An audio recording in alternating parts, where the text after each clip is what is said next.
right, welcome back to the show. My name is Angel Lorenzana, and I got my co-host Rafa.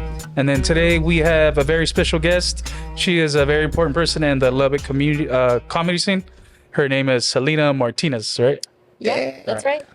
That's No, I knew I got your first name right, but Yeah. last name, I knew. I was like, am I fucking that up right now? No. Okay. How you doing? What's going on, Selena? Good. Good. Yeah. Cool. All right. I had a crazy past couple of days. I have not been able to prepare anything for today. Well, I've been trying to but yeah. So That's okay. what's life? What's going on with you? Just been busy with comedy. You know, I've been going on this Gallapalooza tour with Adrian Green and Stephanie Shonuff-Spencer from Midland, and Adrian's from Big Spring. And we've just been booking a lot of dates. We've been trying to get some sponsors. We've been trying to get some merchandise to really just, help us with our income on the road. Okay. And then Gallapalooza is a all-female kind of Female comedy tour. Yes. comedy tour. Okay. Your next show is San Antonio, I believe, with the Gallapalooza or not? I think it's New Braunfels. New Braunfels. Okay. Yes. Okay. New Braunfels. I'm pretty sure. On the 13th. Cool. Very cool. Okay. Let's see. Where do we want to take this? You have any questions? Let's see. Well, I would like for you to introduce yourself for the people that don't know you, have never met you. You're from Lubbock, Texas, I assume. I was born here, and then when I was like 10 years old, we moved to Greenwood, and I graduated with like 110 people and 4 cows. A lot of livestock out there. A lot of 4-H and future farmers of America out there. Wow. And then I went to college in San Angelo. I lived there for 6 years, and then I moved back here in, I believe, 2016, end of 2016 or beginning of 2017. You graduated from college with what kind of degree? The psychology. Psychology. Okay. Bachelor of Nice. psychology. Okay. I actually graduated cum laude, so I had pretty good grades. Very small. I can see that. Yeah. Nice. I just, I don't use it, but I have one. Okay. So what type of jobs is for like psychologists, like therapists? Sometimes therapists, sometimes teachers, sometimes. It just depends on, social workers. It depends on what you want to do with it. But I worked at a counseling center for a little bit out of college, and it was just we had a lot of CPS cases. Okay. And just hearing some of the horror stories from the clients, I feel like I couldn't handle it. Gotcha. It was just too much pressure. Gotcha. Man, I kind of know what that's like to have like a lot of pressure at work, because I worked in a hospital one time, and it was a cancer comprehension center, like a hospital just for like cancer patients or people that are like terminally ill, and they had a whole like pediatric center section. And to be in that hospital, you have to have something really bad. So, and I'm like going through every room and cleaning and seeing like people dying, man. It was pretty it was pretty hard to watch. Yeah, I work in a hospital now, but I'm a little further away from the patients that I don't and then the hospital that we work at, it's kind of not that you expect people to die, but it's a little bit more it's not as shocking, I guess, when it happens. Gotcha. Yeah. Just because of the level of sickness of the patients that we treat. Yeah, that was the same deal at the hospital that I worked at too. There was actually one time where I went into a room and I started cleaning, and I thought the patient was asleep on the bed. But it wasn't my fault, because I think they're supposed to put like a sign or something, or I think they even have like a deceased sign, like deceased patient, to let people know, like any workers, nurses, whatever. And I went in there and I started like sweeping and mopping and stuff. And I think they were just sleeping, and one of the nurses came in. He was like, "Oh no, like don't worry about it. Like the guy's deceased." And I was like, "Oh man, that's crazy." So, and I was thinking about this the other day too. I was like, "Man, I don't know if I've seen a lot of dead bodies." I don't know why I was thinking about this. I was like, no, I've seen a good amount from working at that hospital, but it kind of doesn't process as if it's like a personal reality, because you kind of it's such a clinical setting. Yeah, like even though you're close to death all the time, you're also very mentally separated from it, because it's just part of your job. Yeah, exactly. Yeah. But I've been doing stand up for 7 years. 7 years. Yeah, we kind of started at the same time. Yeah, pretty much. Maybe a couple of weeks difference, but we started pretty much at the same time. Around the same time. Yeah. Nice. 7 years. I've done 24 cities, 3 states. Well, 4 states, and I'm hoping to add Boston in May. Nice, man. I see you getting booked a lot. That's pretty cool, because I follow you like on Facebook and Instagram and stuff. Yeah. So that's what's up. Well, I get booked a lot with the Gallapalooza tour, and then I just just to fill out my calendar, I'll reach out to other surrounding areas and other like clubs and bookers that I know around Texas just to Okay. see what I can catch. But also, she's in charge of Black Hole City. Also, for how long you been in charge? I do more stand up outside of Lubbock. Like as far as showcases, I do more showcases outside No, than I do inside. I get it. For how long you been in charge of Black Hole City? It's been what, 3-4 years? Probably. I mean, at least since the pandemic. But like, I don't know if you remember, but right It was before the pandemic. before the pandemic, It was definitely but before the pandemic. we had the council then when we voted for 5 people. Do you remember? Yeah, there was a council. Yeah, Yeah. okay. So we had voted. There was a vote for 5 people, and it was me, Caleb, Caleb Davis, Aaron Durbin, JJ? Steven Feldman, and JJ Howe. Yeah, okay. And then JJ dropped out for personal reasons. Steven dropped out for personal reasons. Steven moved, I believe, or he wanted to move. Well, he stopped. He didn't really want to be on the council anymore, and then he moved. Okay. Like shortly after that, and then Caleb dropped out because he got really busy with his business. So then it was just kind of me and Aaron. And then Aaron just kind of got burnt out because he had been doing it for much longer than I had. So he just kind of got really burned out, and then it was kind of just me. Got it. And then it's been pretty much just me since then. Now, I can only assume you're like part of like either the second generation or the third generation of Laugh Up City, because for what I have heard before, it was Caleb, and before you were in charge, it was Caleb, Aaron, and a couple more guys. But even before them, there was exactly Corey. I remember Corey. I got to meet him and work with him for a while. But there was also another group before that when it was the leader cat or what the cat leader thingy. Remember? They were saying there was another that was like the original comedy club in Lubbock, Texas. Oh, do you mean Froggy Bottoms from like the 90s? I believe so. The 80s? There was something about a cat leader, something a club, leader cat or something like that. The Litter Box. It Most wasn't like likely. a club. It was like the back room at a hookah lounge, I think. But that's what they did comedy back in those days, right? That's the leader that I heard. Yeah. It's like the, you know. And then Froggy Bottoms was way before that also. Froggy Bottoms was like in the 90s or 80s, I think. Nice. Laugh Out City had anything to do with it or not at all? No, Last that was a City different. only started well, let me think. Yeah. 11 or 12 years ago? I was about to say that. Wow. Because, Okay. well, I mean, I guess for people that are watching that, I'm going to say 10 years ago because we did our like our 5-year anniversary show at that beer place that Kelsey used to work at. Oh yeah, yes. Next to the Pink Taco, whatever that thing was, Rusty Taco. Rusty taco, which is like not a good. I don't really want to eat a rusty taco. It sounds like somebody's on their I period. remember the place, but it was a great show. Yeah. I remember that much. It was That was an our awesome 5-year show. anniversary, Yeah. and that was, I think, either December 2024 or January 2025. You see, I'm amazed because she's got great memory and I got terrible memory because she can tell you how many cities, how many states and all that. I have no clue. I just don't retain that information. Oh, okay, there you go. She's very well organized. Yeah, that's the only reason I know is because Okay. I make a list. Yeah, because you've done, I don't know, and you probably lost the count of how many open mics and how many I have no showcases. idea. Just exactly, years I mean, go I know by. that I've booked and produced at least 90 to 95 shows in Damn. Lubbock and in like the little surrounding towns that we've done. Okay. So I've produced almost 100 shows at this point. Wow, that's impressive right there. yeah, that's cool. But I mean, I also remember just because I've been around that long, you know.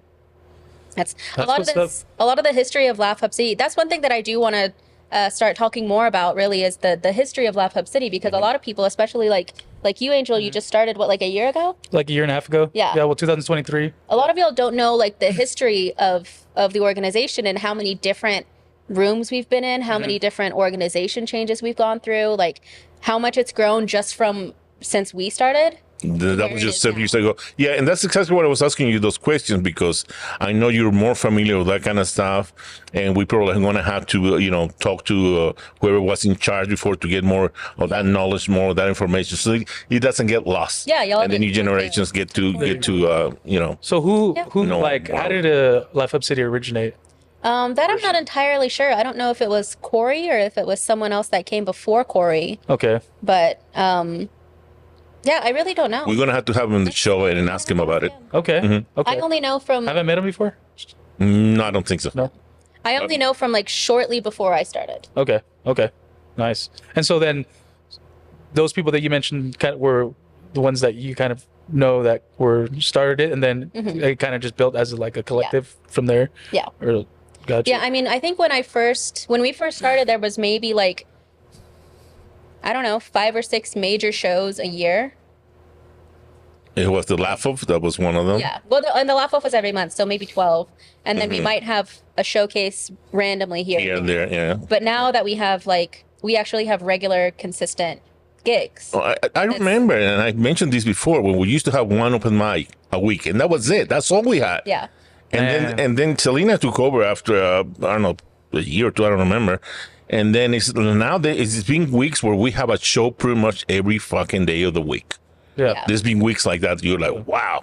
Yeah. Well, Okay. in the months that we get to have a some kind of showcase somewhere once a month, that's so many, like every single weekend of the month, that's so many opportunities for people. And also the connections that you have made with people from Amarillo, Midland, San Angelo, and other parts from Texas. I mean, it's just helping the whole scene in this part of Texas, to tell you the truth. So, and Lubbock, I believe, has a good name. Whenever I had the chance to perform somewhere else, they're like, oh, these guys from Lubbock. So you like somehow the reputation follows around, and so that feels good. You know what I mean? We're not like, who from where? No, they know who the fuck we are. Yeah. So that's kind of cool. I think because I was gonna go yesterday to Amarillo to do the Circus Room open mic, but I ended up like doing something. I like had to pay my taxes and stuff, and just Shout out to got Javi distracted. and those cool guys from Amarillo. Yeah, but I think I'm gonna start. YCC. Yeah, I think I'm gonna start going there. Like probably every other Tuesday or so, just to like, because honestly, for me personally, it's kind of like, oh man, I'm doing my same fucking bullshit ass jokes for the same people every week. Yeah. And like, I think that's why the other day I was like, I left because like sometimes just me having like my internal thoughts. I'm like, I convince myself all my shit is stupid. It's not funny, and I'm like, I'm out. I'm like, You need to but expand your sometimes horizons to get more depends, experience, and that helps a lot. Doing comedy out of town is kind of the most valuable thing that you can do as far as like how much you grow. Gotcha. Because you don't see the same comedians, and you get different feedback from people in different towns. Like the guys in Yeah. Amarillo, I think are a lot more, not necessarily. I don't know that I would say competitive, but they're a lot more like They're very pushing each talented. other. And they're Yeah, very talented. very I can tell you, talented, and they for push the each small other a group they lot. have, they're very, very talented. Gotcha. They're very good. And I No almost doubt about never, I don't hear them repeat a lot of stuff when I see them. That's good. That's cool. And I mean, I repeat a lot of stuff, but So, I don't yeah. really hear them do that a whole lot. But Gotcha. I think it's because they don't have open mics as frequently as we do. Mm-hmm. They're a lot more willing to write more. Gotcha. Yeah, I get what you're Because they're saying. like, well, we only have 3 opportunities this month to do an open mic. So we want to take all the jokes that we've written and try to condense them. They only have so many comedians also, because you see there's not much a rotation there. So you got to have something new if you're going to perform on your own city again and again. They don't want to, people don't want to hear the same thing. Yeah. Right. When I was in California, I could probably find like a open mic like every night of the week and weekends too. There's this place it's in Hollywood called Third Wheel, and it's pretty cool because like they own they probably rent out the building, but they have like mics throughout the day from noon to like midnight, and there's like different themes, and it's like a hangout spot for like comedians. So my normal spot in California was this place called Chatterbox in Covina, California, which is right next to Baldwin Park where I lived. So that was every Thursday, but then throughout the week I would go to Hollywood a couple times a week, or different like just cities around there too. So I kind of missed that when me and Morgan went out to Austin. I don't know if I told you we went out to Austin to sign up for Kill Tony for New Year's Eve. But when I went out there, I didn't hit any other open mics, but just like the vibe, like Oh, you should have told me. I have like a master list of every Really? Okay. Austin open mic. I think we There kind are of some nights where you can hit like 5 or 6 mics. yeah, and I went and I felt the vibe, and like I think somebody actually sent me the list of mics too. Yeah. And I was like, man, like I don't want to go back home because like I want to freaking, because I like that feeling But of it's being able to also- like I mean, having a lot of mics is good, but there is, I mean, oversaturation, especially in a town it's hard to stand out. the size of Lubbock, is very difficult. Yeah. And it is hard to stand out because there are hundreds of comedians in Austin, hundreds. Yeah. Oh yeah. And you get, I mean, it depends on what your goal is ultimately with your comedy, if it serves you to go to Austin or not. Yeah, I To got you. try to get on Kill Tony or try to work in some of the open mics over there. If you're Yeah. just trying to be seen, then I guess it's helpful. If you're trying to meet other comedians, it's a little helpful. But if you're trying to really get to the point where you're getting booked and paid to perform in Austin, I don't know that the open mics are necessarily going to be helpful. Gotcha. Unless you're meeting people at those open mics that book other shows. But the thing is that I've heard from other Austin comedians and other comedians from surrounding Texas cities is that Austin can be very like cliquish. And if you go there by yourself, Political. just from somebody, like just somebody who's from Lubbock, if they don't know you and you don't necessarily have anything to offer them in return, they might not necessarily want to give you anything. Gotcha. Like, because I could go there and be like, hey, I book in Austin and I book in Lubbock. If you guys want to come through, then you can do like the whole trade situation, which I don't really like to do, because I prefer to book people based on their merit. But Gotcha. Yeah. it's difficult to get booked out there unless you already are connected to someone. So then, with that being said, I kind of see how it might be a little bit easier to in a smaller town like this, where there's not as much saturation of comedy, to stand out and possibly get booked. Yeah. You know what I mean? Or just be like you're more likely to like get like a local buzz. Yeah. You're saying what I'm saying is, so because like you might do great, like people might see you doing different shows and they're like, oh hey, that's that one guy, and then I don't know, it might go somewhere from there. But I believe for the size of Lubbock, the comedy scene is doing pretty good. Yeah. Yeah. Oh yeah. For what we have for to this have- time of city, for what we have, For us yes. to have multiple open mics weekly and then multiple showcases a month is kind of huge for a city our size. And I want to ask you, what's the weirdest place where you have performed comedy, by the way? One of those places you're like, what the fuck am I doing here? I don't know. It's kind of like a three-way tie between, well, let's say it's a four-way tie between the public library. I love that one, by the way. That It was is awesome. fun. It is fun. That's But it's such a weird space. And like the fluorescent lights are on, but it's such a fun show because everybody that goes there is going specifically to see that comedy show. Yeah. And there's no alcohol, there's no distraction, it's just the show. So it's the library. Yeah, the library. I did a show in a crab restaurant one time. Crab restaurant. Okay, restaurants. I can see restaurant. Okay. Well, and then like the smell of seafood, and then people are like cracking bones. I'm sure that gave you. It's like You were able to make some material out of that. yeah. Yeah, mostly you just should have really helped you. goofy jokes, but, That should have helped you a little bit, yes. And then Eccentric Brewing was weird just because like the bats behind me were making me feel a little strange. It was like very zombie apocalypse kind of vibes. Okay. I can see that. It's a really good venue, but when I first walked in, I was like, I don't know about this. That was a little Where's tough. Where's Okay. Eccentric? Is that Midland? Mm-hmm. Okay, and is that the last Saturday of every month, Mike? Correct. Yes. Does he still That's do the it there? Does he have? Yes, a new, it's this. It's similar, I thought he but was doing some record. Flatline they records. changed the name of it. It's not a brewery anymore. They lost their license, the alcohol license or whatever. What's the fourth place? I did this place in Plainview, I want to say. That it was just it was like a bar, but it was a store, but it was a little performance center. And I just couldn't figure out what was supposed to be going on, like with the venue. And I can't remember what it's called. I thought you were gonna. It was a good show. I had fun doing it, but it was just like, The scene was kind of Yeah. off. I thought you were gonna mention that, writer acts or because that was a pain in the butt when you have people. getting heckled by people with axes. It's like you don't even feel comfortable telling them to shut up. Not even that. You can hear the pop, Oh, yeah. every single.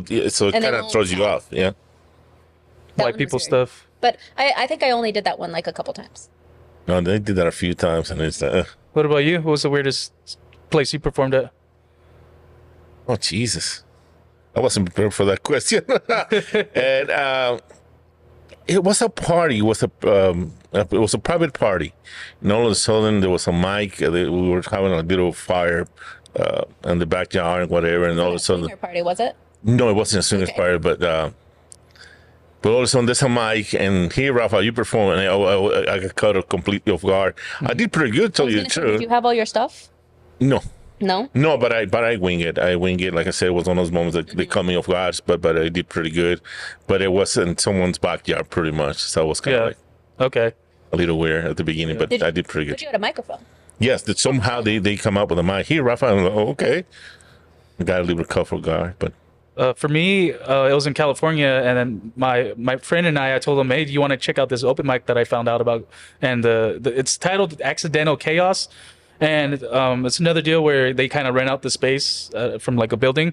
But like I showed up there, and like it's kind of dark, and they're just like probably like it seems like it's like a party vibe in there, and they're like watching sports and just like cool like jock dudes in there just hanging out, and like the host is just like super fucked up and like just trashed. And when I got on stage, there was only like 4 people left on there, but I fucking killed the room somehow because I got up on stage and I was like, God damn, I was like, where am I? Like this place, I'm not cool enough to be here at all. This place is way too cool for me. I'm like, y'all are watching sports. We got black dudes high-fiving each other over here for some reason, and like just my intro, like whatever I riffed on, like that like got them. They're like, oh man, this guy kind of just shit on the whole place and just Well, local jokes get local work. yeah.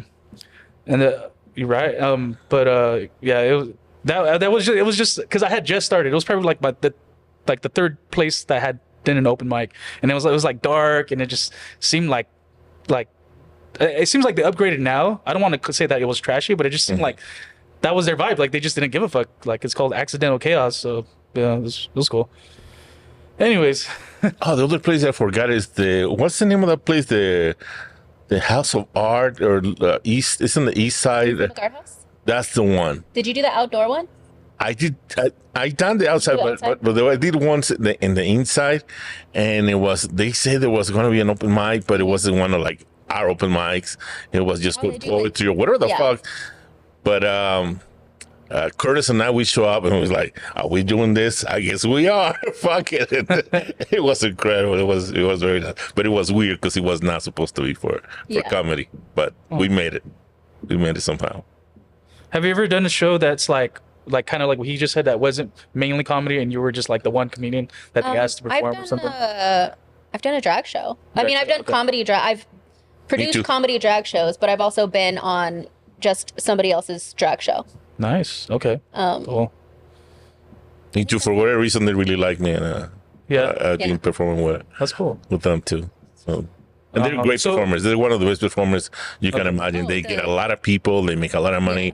The drag queens, my respects. They're The super production the coolest value, people. like Yeah. the amount of work that they put into No, performing. you have to admire them. Yeah. You're like, wow. I'm like, you I can't show up believe here it. with The my little energy and piece of paper. yeah, and they really put on a Oh, show. It's just like, wow, the production is Shout out to all the drag queens, and especially here in Lubbock, Texas. In Lubbock? Yeah. Shit. I was about I do to want say to do more shows with them. I just haven't really found an appropriate venue where they have like an indoor room that's large enough for them to change in. It's been difficult for them lately because of the new laws and all that bullshit, right? That lately, so I kind of feel kind of I sorry. think they're kind of restricted to their They club for now. feel an attack and all that shit, especially here in Yeah, well, that's Texas. why I want to do more shows with them to show, like, you know, as Support like and- Laugh Hub City as an organization, because I get to make the rules. We fully support our drag community and our drag performers, 100%.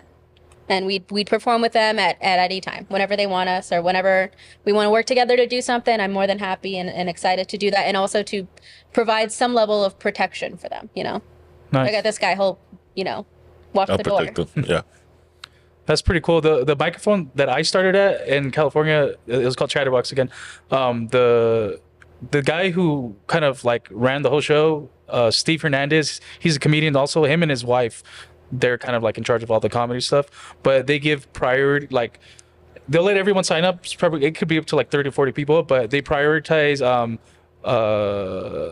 what is it, women and non-binary. So like they'll give them, Yeah. like, they'll let them go like the first. Well, yeah, they'll before all the men ruin it. You gotta let. Well, they'll actually like kind of like add them in. Like everyone will sign in, but all the non-binary and women, they'll make sure they go first, and then the person that actually signed up first, and they'll kind of like Ladies first. Okay. Yeah, and I guess it makes it look better for the show too. You don't want to just a bunch of fucking weird open micer dudes just starting up the show. You Well, know? sometimes it can it changes, you know, Yeah. changes the audience. That's the thing. I mean, and I have been. Some other comedians have told me before that I need to start ordering people, like putting them in different orders at the open mic, just based on, you know, trying to keep people in the room for as long as possible. But I just don't. When I've tried to do that before, I got a lot of complaints from the comedians that were getting bumped. So I'm just like, I don't want to deal with that. We're just Gotcha. So, just tell your friends to be funnier. I don't know what to say. No, but you see, in a way, I can agree because sometimes, and I've done this before, where the energy is going down, it's tanking down. I tell them, hey, put Curtis or put this guy that I know this high energy to bring the energy to win the audience back in. Yeah. And in a way, it's smart. I mean, like again, try to save back the audience, try to save the show. But yeah, I can see how people might complain or whatever. But that's the way it I is. also think it's like, take some personal responsibility and try to step your game up. If you don't think that you should be getting bumped or if you don't think you should be getting moved, then you need to prove to everyone why. Oh, definitely. I agree with you on that. That's Yeah, I remember the first time I went to a mic and the list was ready. Like I wasn't able to sign up anymore, but I stayed for the show and there was one dude who showed up and they just let him go on, and he was good. Like they know him.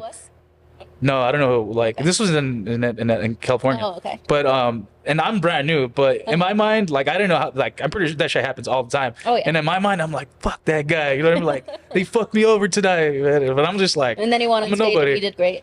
He did. I don't remember. remember? Oh no, I think he did pretty good. You know what? I think I do. I remember the person who that person. His name was Nick Lanny, and the reason why I want to get his name right is because he actually passed away like a year ago or so. But like he was a clean comic, and he was a Christian, and and he killed. It was amazing. That's like tough. That's him just hard. talking about being in the Taco Bell drive-thru. He's gotta be real good then. Yeah, but yeah, he was a good guy. But yeah, I remember that first night when that happened to me, and like I even called my friend who got like, who kind of like motivated me to do comedy because he's been doing probably like 8 years now, and I even called him like all pissed off. I was like, hey man, like what the hell? Well, it wasn't his fault, but I was just telling him He what was like, happened. it happened. He's like, dude, like don't even just Don't let it bother. It's not. Yeah. But the thing is like I think a lot of times people tend to think things like take things very personally, and it's really not personal. But that's the kind of the reason why we have the rule that we do, me and Aaron, at the Lantern Mic, where it's like you can cut somebody if you go ask them. Yeah. Because you're not going to make me the bad guy in this. You're going to take responsibility if that's what you want to do. Yeah. I remember the first time Rafa asked me. I didn't want to say no, but there was no reason. Like, it didn't affect anything at all, so that was cool. Well, going after Rafa is either, like, it's either good for you or really bad for you. Like, because Rafa makes it, like, sets the room up perfectly to where everybody's happy by the end of his set. Yeah. And the only thing you have to do is keep that energy going. Yeah. Unless you're, like... And that's intimidated, I guess. that's the thing that I was about to say. But you can't go up there and be like, oh, I can't follow that. I basically warm up the audience for you when you really think about it. They're ready for you. Yeah. Now, if you low energy, that might be a bit of a trouble. You know what I mean? But other than that, like again, I tried to help the show. Yeah. So have you heard of? I guess it's called the lottery style, where how it decides the order. Pretty much everyone puts their name on a piece of paper and you put it like in a hat or a bucket or something, and that's how you choose. Like you choose, the host goes up on stage and they literally like choose the order in front of everybody and announce it. That way everyone knows. I've heard of that. I like I think that we stuff. have tried that a couple times before too, and people complain about that. Yeah. And this way, just letting people sign up in the order that they want seems to get the least amount of complaints. Yeah, gotcha. There's still some complaints, but it's the least amount of all the different ways that we've tried it. I want to beat Chris Heist to the 6th spot one day. do you know he's number 6 every? Yeah, because he is standing there waiting like a vulture for the freaking list to get out. I'm like, you gotta relax, or you gotta help me carry something. I don't know. You gotta. I used to go before him. I used to cut him off, and then I let me go after him. Change the mood. I was talking to him the other day too. I was like, how early do you show up? He's like an hour early, and I was like, has anybody ever tried to fuck with you like personally, like, and just like try to beat you to the mic and or beat you to this place? He's like, yeah, I forgot what state he said he was in, but he's like, I would show up 2 hours early to make sure I got my spot. That's funny. I'm just not doing all that. I don't know. Yeah. I think he probably is the first comedian there besides Aaron, but that's because Aaron's been there since he got out of work. And I feel like I see Aaron there when there's not even open mics there. Yeah, he's there pretty often. He's a regular. Yeah. That's why we have that mic, actually. Yeah. It's because of his patronage at that bar. I'm surprised how much they put up with us there. That's because of it's largely because of Aaron. Yeah. But then I feel like it's kind of become like a thing now. The Wednesday Lantern mic is kind of so established there, like you kind of know what to expect. You know what I mean? It's not like right for at least the people who work there, like the bar. Yeah. people, like the bartenders, It's the patrons. longest running comedy open mic. Yeah. Lights Out at the Lantern. Yeah, so if somebody wants to like all of a sudden complain about 8 years or something. like if somebody just wants to complain about Lantern right now, like what the fuck you been? What do you complain? You know how long this shit's been I going on mean, for?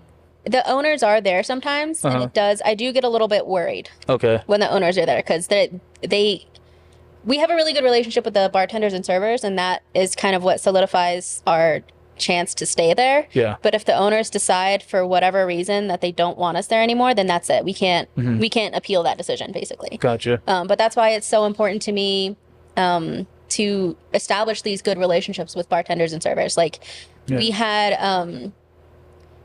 a guy who came to an open mic, ordered food and drink, and didn't pay that night. So when he came back the next week, the bartender was like, "Hey man, you didn't pay for your stuff last week. Can you pay for it this week?" And he was like, "Yeah, no."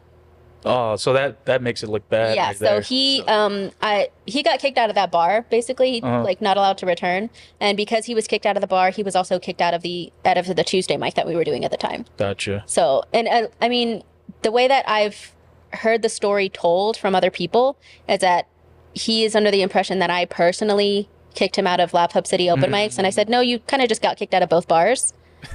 And it looks like you got kicked out of Lab Hub City. yeah. But yeah, I was like, you can't. Those 'cause are- you're stealing from the business that's allowing us to be here. It's like we only get to exist by the grace of the venues that want to work with us. Yeah. Because we don't have a club, and if you were Exactly. stealing from the club, you would get kicked out too. Yeah. Yeah. And probably like just not gonna look good in this local scene No, at all. Yeah. you don't want to be a thief. Yeah. Selena, I don't know if you saw, but I saw on Facebook today. I was just flipping through it, and they're trying to make a festival to different cities in Texas. Michael Shields is involved in that, yeah. and Nuyuki or whatever. I can't remember the name, but it was a funny name. And they were showing like the skyline of the different cities and stuff like that. Do you know anything about it? Yeah, I had talked to Mike a little bit about it. Well, it's because Chris Crawford Uh-huh. had a comedy competition, Okay. and that apparently was so successful that they now want to lock in this city to city Okay. competition, basically. So are they gonna? Is it gonna be just in one city where all the comedians from different cities are gonna go there for the competition? Yeah, I think he's wanting to do all because they're working with a theater there, I think, and they're wanting Oh. to do all the events at that theater. What city is this?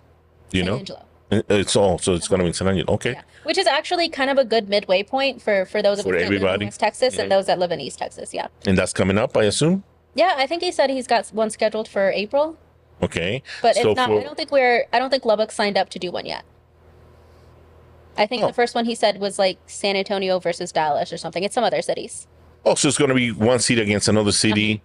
Okay, I wasn't aware Yeah. of that. I thought everybody's gonna send 2 or 3 comedians from every different city and then perform in a theater or It's something going like to that. be city to city. Okay, that's kind of cool. We have a lot of options in Lubbock, so we can do several.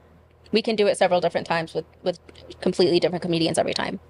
So That's interesting. That kind of caught my attention, but I didn't have time to really get into deep and learn everything, all the details. But I figure you probably know about it. yeah, it's exciting. I'm looking forward to it. I talked to Mike too about possibly being a judge on a competition where it's not my city performing. Mm-hmm. So Oh, there I you think go. it'll be neat to meet some Be a more. part of it. Yeah, meet some more comics. Awesome. Nice. That was the other thing too I was going to say about doing like 17 open mics a week. There's obviously benefits and drawbacks. I think one major drawback though that personally I would try to convince more comedians to spend time with people that are not comedians. Mhm. Because when you're performing in front of an audience, especially the kind of audiences that we have that are not familiar with club comedy sometimes or have never maybe been to a comedy show, you need to act like a regular person sometimes. Like, Yeah. you need to have a life outside of just being with comedians all the time. Because comedians sometimes will think everything is funny. Or they'll find... Or like, they think they could get away with something because they're a comedian. And then so like it's not going to keep you from getting your ass whooped. yeah. And see so I don't think I've ever really talked to you about this too, because like my kind of view and like how because I like dark, edgy, whatever the fuck you want to call it. But a lot of times to me it's like so hacky. It's so fucking hacky. But fuck, where was I going? Oh, so I kind of like I'm like a big hater in a way, like in the sense where like you know how like talking about Austin, I would like probably enjoy it out with the open mics and stuff, but I'm like so against like that, the Joe Rogan circle and like all like these just billionaire comedians nowadays. Cats. Like it's yeah, sure Cancel me. they're sure they're like they're They're where they're massively successful. They're massively famous. yeah. But I don't know that. I mean, I've never thought Joe Rogan was funny personally, but I also kind of don't really like straight male comedians, to be Gotcha. honest. But there are some people in that circle that I like. I think Shane Gillis is funny. Yeah, Shane Gillis. Shane Gillis is funny, really yeah. funny. But a lot of the other guys that he's regularly with, I don't think are actually funny. I think they just have this following from podcasts, and they have like basically millions of parasocial little fans out there that follow them wherever they go. But I don't know that, I think if maybe like somebody like Bert Kreischer, if he wasn't actually famous and he just walked in to do an open mic somewhere, I don't know that people would laugh. You know what? I was thinking this. Because what are you doing when you're shitting in your underwear and then putting it against your... Why is this... I think Bert Kreischer's coming around to What me. context is that funny? I think Bert Kreischer's coming around to me as a person, like just as a person, because he's actually trying to be like. It is funny for him to so ironically be like to ask his friends, "Am I a narcissist?" And the reason, and he's asking it because he wants to be talking about himself. But it's like it's kind of humbling for him to just kind of like him to like be figuring all these things out about himself because he's like so At clueless. 50? Yeah. So I also believe there's a different taste. People have different tastes and different comedians. Yeah. Like Kurt, for me, he's like the crazy friend that I had in high school, or Yeah. I can relate It's to like- him. it's- And some of the stuff is real funny to me. Yeah. Some of the stuff is like, oh, okay.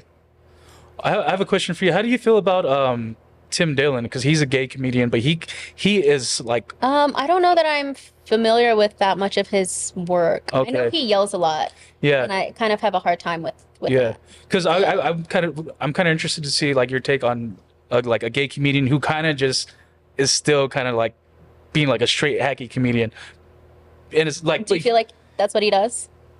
kind of yeah, but he's actually pretty good. I liked him more. I don't when I've seen his Netflix special like a year ago or so, I thought it was pretty fucking funny. Because he has a whole bit about like making fun of like Disney adults too and everything, but I don't know. Like, I don't know. I was just curious because I could imagine that like some people that are like in the LGBTQ community will like see this guy Tim Dillon and like, wait, you're a gay guy, but you're like saying the F word and like being like Well, I mean, homo, there's like a lot of not. gay guys that say the F But word, and this is but like it depends on the context, yeah. So he's kind. I feel like he's kind of a. He's like an anarchist, like a gay, like where he kind of doesn't want to guess. fall in under any I like. just don't really know his work. I yeah. don't know. To You me, should check him out. to me, this just crossed my mind. How do you feel about male athletes or trans athletes competing against woman athletes? And let's say, Trans women in sports? how do I you don't feel know about that? enough about sports to really form an opinion on it. But I think that most of these sports organizations have their own governing bodies and their own rules and bylaws. Mm-hmm. And that's their purview. I don't really think it's something the federal government needs to be involved in. And it's not as big of a problem. Like it's Do you think they have an advantage or not? I don't know. It depends. But trans people are 1% of the American population. I give it, yeah, definitely. And there are maybe across the entire country like 14 trans girls in high school sports. Okay. And they're all champions. No, They're all number one. No, okay. that's the thing. It's like they're not all champions. I don't think like me personally, I have a disease that, not a disease. I don't know. I have an illness. I don't know. I have a issue, a health issue. I have PCOS. That as a result of my PCOS, I have elevated levels of testosterone for a woman, which is why I'm like angry all the time. Oh, shit. But it doesn't make me good at sports. Okay. Like the extra testosterone in my system doesn't suddenly mean I have hand-eye coordination. Doesn't suddenly mean I can run better or faster than anyone else. Like I think there's a lot of different things that make you good at sports. Also, I think if you're going to have trans women in sports that are maybe stronger than not like cis women need to get stronger. I don't know. Step your pussy game up. That's like as a woman who is constantly competing and performing with mostly males, I have to step my game up. Okay. And trans women are women, but Okay. How do you feel Step your pussy game up. How do you feel about trans women in comedy then, or LGBTQ comedians? those are the people I prefer to listen to. Like I prefer to listen to female comedians, queer comedians, comedians like Black comedians, Mexican comedians. It's just to me it's Because to me, there's no more difference, interesting. right? To me, there's no difference. Because, like I said, there's a lot of guys say, "Oh, female comedians are not funny," and that just cross their mind. How about the LGBT community? You know, through But it also depends on the material too, because someone could be Yeah. gay or bi, whatever, and their material could just be something anybody could be saying. Yeah. You know what I mean? So there's a lot of factors that come into play. Who do you have any comedians that you like that are not like you would probably say someone would expect to be your style or something like? I don't know. I don't know that I'm kind of a huge lifelong Cat Williams fan, Okay, which I don't know if people expect that from me. no. Oh, I mean, I wouldn't know. I wouldn't he's have thought super that. funny. Yeah. I Yeah, but like I mean, him. I used to listen to like my brother's Cat Williams albums when I was in like junior high. Gotcha. That's cool. I like Ron White. I'm not gonna lie. I like Ron White. Okay. I wouldn't expect that. Yeah. That I wouldn't expect that because again, his character, Yeah. his personality, his. Yeah, but it's real like, I've always been But around. funny is funny. That's what I'm trying to I've always say. been around older white men, and he's just one of those older, like, that's what he reminds me of. Is like the older white guy that I work with that he just says like the So you dumbest shit identify I've with ever it. heard. But I'm like, I can't deny it's kind of funny. Okay. How do There you? you What go. about Bobby Lee? You think Bobby Lee's funny? He's like the Asian guy. Yeah. I don't know that I've heard much of his material. Yeah. He's his own person. He's like one of those people that like Oh, yeah, he's- you just by living, he wakes up funny. You know what I mean? He's just like one of those people. But he's an interesting character. He's So who do you like in this as comedians? Give me names. Give me at least five. I love Taylor Tomlinson. Okay. I love Okay. Kathleen Madigan. I like Angela Johnson. I Oh, like yeah, I love it. I like Ali Wong. Yeah, cool. I like Mateo Lane. I like Rena Calm is one of my top favorite comedians. Super cool. And she's also just a wonderful, wonderful person and a great mentor. I'm really honored to have her in my life. Who else?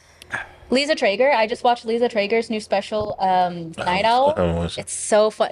I almost never laugh out loud at comedy specials that I watch in my house alone. Okay, And I was that one had you cracking crack. up the whole time. Okay. And I was pissed because it's so good. I was like, why didn't I think of that? That's the worst part, isn't it? the Sometimes when you worst see part, something that is a good joke, like how come I didn't see that? Yeah, I get it. I completely get it.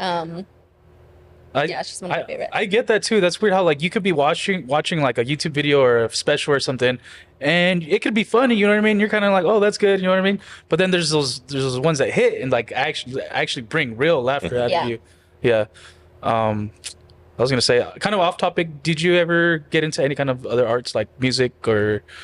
Yeah, I mean, I played in band all through like middle school up to I Okay. graduated high school. I played the flute and the piccolo, and I play guitar. Nice. You still play I didn't anything? know that. I still play guitar. Nice. That's cool. I would still play the flute if I still had my flute, but I lent it to a friend and I never got it back. How did you get into comedy to begin with? It was kind of accidentally. I never really thought about it being something that I would do. Like I always thought I'd be like a nurse or something.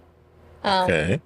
Because that's But all of a Just how I sudden do you that. show up at an open mic at backstage. basically And how? me Who and Joseph invited you moved up? here- Nobody invited us. We just moved here and we were trying to like, we had friends and like family and stuff that lived here, but we were trying to meet new people and like go out more and have like a, more of a social life. Okay. Because we had been here for like, I think almost a year and we just, hung out with the same people all the time and we wanted to meet new people. And we just happened to go to backstage one night, sat directly behind Caleb and Lindley. And the second we sat down, Caleb turned around and he's like, don't leave. I'll buy you a beer. I'll do whatever. Just stay until my set. And I was like, all right, fuck it. He's like, I'll take a free beer. Okay. And that was kind of it. We hung out and I think because Lindley at the time, I think was one of the few girls that was like around the other comedians. So she kind of like, we kind of immediately latched on to Caleb and Lindley as friends. And then I think maybe like 2 or 3 months after I first started going is when I actually started going up on stage. But I never really thought about it. I did have one guy, it was a friend of my brother-in-law that we were staying at their house and just like chatting, whatever, this completely separate outside of me ever thinking about comedy. I do remember he was like, you know what, you should be a stand-up comedian. And I had never thought about it. And I was like, that's a weird thing to say, whatever. And I kind of dismissed it until I actually started doing it. And I was like, it's crazy that he was kind of right. Your style of comedy has not changed much to tell you the truth. I mean, it's kind of like your personality comes out, who you are as a person. So you've been truthful to your own character since the beginning. Yeah, That's the one thing I can remember. Because the way that I was able to start doing it was like, well, I just have to take this little facet of my personality that I've always had, because I've always felt like I was funny and I've always been the funny one in my friend group, but I never thought of applying it to actually doing stand-up in front, because I'm horribly shy, horribly shy. But just in the context of comedy, I'm able to like kind of put on the face, you know? Because me, to tell you the truth, when I started, I was testing so many things, so many different things. So characters and masks and all kinds of things that are props or whatnot, trying to find my way, my niche, my something. And with you was just completely different. It was just, that's the way you are and that's it. Yeah, I mean, yeah, I just took that little part of me and just kind of blew it up. As like, I guess the character that I do, but it's Because who I am. And that's perfect. Because you've seen a lot of new comedians that they're struggling, trying to find their voice, their own style. It's because And I didn't see you people- struggling with that at all. When I first started doing comedy, one of the things that was important to me was to like stay true to myself and not try to be like anybody else, because I was already, I think it was like me, and then Kate was still here when I first started, and then Bethany, I think, stopped doing comedy either right after I started or right before, but she had moved. But I was already different from everybody else just by the virtue of like being a woman and being a lesbian. But I was like, I don't want to, because I saw a lot of comedians try to do comedy like who they liked. You know, They're trying to just like recreate what they like, recreate what they see. basically. Yeah. Try to imitate So someone. I always wanted to just, I just wanted to be myself and have my own thing. But and usually if people ask me for like comedy advice, I always just say, be yourself and hold a microphone close to your face. Because I think that, you know, people struggle finding their own voice when they're trying to sound like other people, and you should just be yourself, because that's what the audience likes. They like when you're honest, when you're true to yourself. I like one of the first advices that I got from my friend that I kind of like still stand by and I really like, and I will tell people this. It kind of seems like some people don't like it too, especially like, well, I'm new myself, but if I'm gonna tell someone that's even newer, they're like, what the hell? Where it's pretty much like my homie told me that, like, don't expect, if you want to do this and get good at it, don't expect to get good at it or to find your voice until like you're like 8, almost 10 years into this. Yeah. Or don't even expect to get like booked on a show to like a couple years into it. And yeah, that's the way I see it. Like I say this a lot too, where I'm not a comedian, I'm an open micer, and I will stand by that until I feel comfortable enough to call myself a comedian. Because people want that. Yeah, they want that that's title. They like get on stage once. Because I want to have integrity. I don't. And they change their Facebook. All of us, they're a profile comedian because they did immediately one for them to open put mic. microphone. Yeah, yeah, fuck that. But I yeah. mean, it's fine. I you know, it's a good hobby for people to have. It gets them out of the house. It's a social thing. I discourage anybody wanting to do comedy. Me too, honestly. I mean, especially if it's just like a man. I'm like, no, it's okay. You can try it if you want, I guess, but I'm not like excited about it. I've met the quota on that a long time ago. Yeah, there's a new female comic that I showed up to the open mics. I think so. So that is exciting. Yeah. But yeah, that's what I kind of try to tell younger open micers and comedians too, is like, you're going to struggle in obscurity for probably 10 to 12 years before you get anywhere at all. Exactly. Yeah. I'm only as far as I am now because I do it all the time. Like that's my entire, I mean, I have a job, but my job is so kind of low maintenance that I'm able to focus almost all of my energy just on comedy. Yeah. Gotcha. And it's, you know, I never got into it to make money or be famous or anything. It's just something that I happened to get into. I like that. And see, for me, because I wanted to do music first, like hip hop or like a rock band before I was trying to like do stand up. But my goal, whether it's any kind of art, is to at least be locally known for doing something cool. You know what I mean? At least like, oh, Angel, I went to school with him. Hey, he's fucking in a band or saying stupid shit on stage, and that's cool for him. You know what I mean? Yeah. To me, I'm happy with that. That's fine. Yeah, I think that's why it's important to have goals that serve your personal interest and not like what people think you should be getting out of it. Yeah. You know? Uh-huh. And I actually seen the opposite, where there's some comedians who have put too much pressure on them, and I seen them before. They're struggling with themselves because it's like, oh, I'm 30 and I haven't accomplished this or that, and then their dreams, they had such a big dream that they thought by then they're gonna have an HBO or Netflix special or whatever, and they put too much pressure on themselves, and it's one in a million who's really gonna make it. Yeah. Not everybody's gonna make it, and if Hardly anybody will. But then that's why people get suicidal. Because also, everybody knows if you're in comedy, there's something wrong with you mentally. That's for sure. You know what I mean?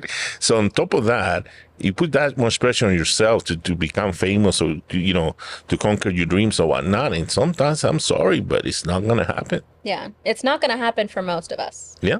For the majority of us, it's not going to happen. That's why, to me, it's like you have to be in it for the love of the game. If you're in it for any other reason, you're going to get your heart broken. You're going to get your dreams crushed. And that's why, that's part of why I'm kind of so blunt with so many comedians and I'm kind of a little bit rough, is because this is like a nice little cocoon that you get to be in Lubbock because, people are positive. Even if you haven't been doing comedy very long, you can be in showcases, you can make a little bit of money, but it's not like that outside of here. So that's why I try to bring people into reality. Yes, this is nice, this is cushy, but this is pre-K. This is participation trophy. Yeah, you're right. I love exactly what you're saying. You leave Lubbock and you will get torn up. Yeah. And that's why, that's why I'm a little bit mean. It's because I know what you're going to face when you go out there. Because I've been out there. Yeah. I've had my heart broken. But you I've have actually to seen keep it doing also. it. You Yeah. have to be strong for yourself. You can't just expect everyone else to pick you up and carry you. Yeah, sometimes I watch people do mics, and I'm like, this isn't no cute school project. You know what I mean? Yeah. It might seem fun. You go up there and you make your friends laugh, whatever. But I mean, if you're doing it because it's fun and you're social, that's fine. okay. But don't sit there and tell me to take you seriously when you don't take yourself seriously. yeah, One example that I can tell you is Steven Feldman. He was a great comedian. So creative, so consistent. Incredible comedian. Okay. He was a top dog here for many, many years. He wrote with surgical precision. Not one single Killer. syllable, not one Killer. single word wasted. He didn't do conversation. it was like a science, one broken liner. down to the science, like every Yes. every Every word, single word tempo, counted. and And the timing was you could set your watch to it. He worked on his comedy like you wouldn't Tone fucking and believe. everything. He was really dedicated to it. Then he moved to Dallas. I was going to say Austin, but Dallas, exactly.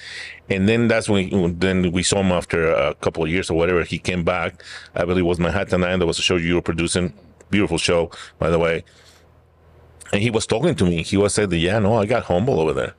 Because I was, how they all saying you're a big fish in a small little pond, and you're over there, you fucking no one, bro. You know what I mean? And it's like he got his ass kicked big time. yeah. And It's like, he doesn't wow. talk to me anymore. That's the Even though worst it's- he part. was so- That's exactly what I was he's telling you. so good, And he's but- so fucking talented. Yeah. That's the worst part.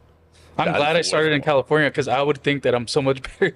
I'd be like, I'm better than this. Yeah, that's a lot of the mentality of some of our friends, huh? But we're gonna wrap this up. Do you got anything you want to say, Rafa, real quick? No, just be nice to everybody.